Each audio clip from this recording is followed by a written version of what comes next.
சேனக்கிழங்கு போட்டு இன்றைக்கி ஒரு காரக்குழம்பு.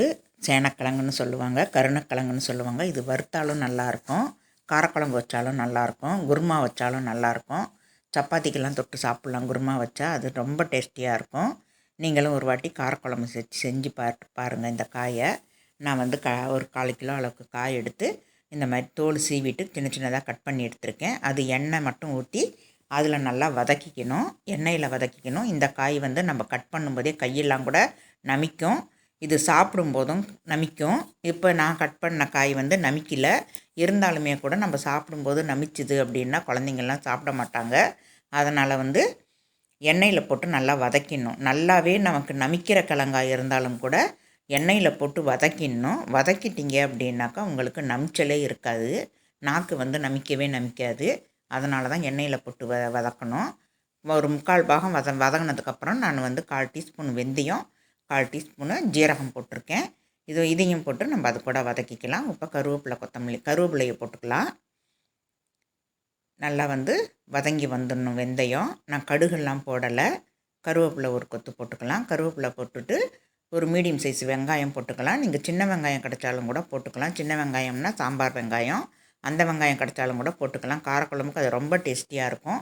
என்கிட்ட பல்லாரி தான் இருக்குது, அதனால் நான் அதையே போட்டு சின்ன சின்னதாக கட் பண்ணி அதையே போட்டு நான் வதக்கிக்கிறேன்.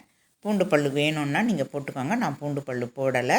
இதுக்கு வதங்கி வர்றதுக்கோசரம் நான் கொஞ்சம் உப்பு போட்டிருக்கேன். உப்பும் போட்டு நல்லா வதக்கிக்கலாம். ஒரு மீடியம் சைஸ் தக்காளி, அதையும் பொடியாக கட் பண்ணி அதையும் அது கூட சேர்த்து நல்லா வதக்கி எடுத்துக்கலாம். நல்லா வதக்குனா தான் நமக்கு சாப்பிட்றதுக்கு நல்லா இருக்கும். நம்ம எந்த அளவுக்கு காய் வந்து வதங்குதோ அந்த அளவுக்கு வந்து நமக்கு குழம்பு அவ்வளோ டேஸ்டியாக இருக்கும். 1/4 டீஸ்பூனு மஞ்சத்தூள் போட்டிருக்கேன். 2 டீஸ்பூன் அளவுக்கு தனி மிளகாய்த்தூள் போட்டிருக்கேன். ஒரு 2.5 டீஸ்பூன் அளவுக்கு தனியா போட்டிருக்கேன், தனியாத்தூள். அதையும் போட்டு நல்லா வந்து வதக்கிக்கோங்க. இதுலேயே கொஞ்சமாக தண்ணி விட்டுக்கோங்க. கொஞ்சமாக தண்ணி விட்டுட்டு அதுக்கப்புறம் வதக்கிக்கோங்க.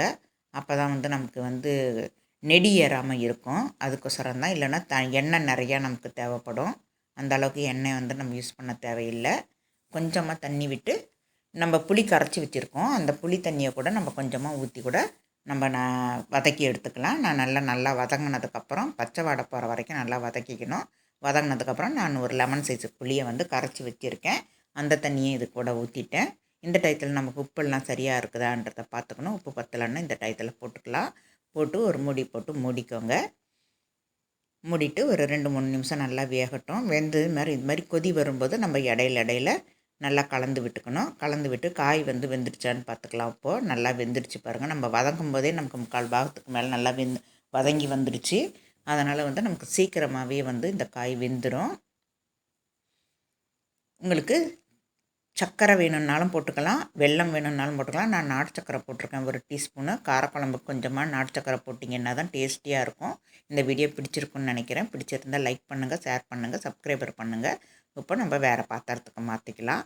இது காரக்குழம்பு நல்லா சுடு சாதத்தில் போட்டு சாப்பிட்டோம் அப்படின்னாக்கா அவ்வளோ டேஸ்டியாக இருக்கும். நீங்களும் செஞ்சு பார்த்துட்டு எப்படி இருக்குன்னு சொல்லுங்கள். தேங்க்யூ.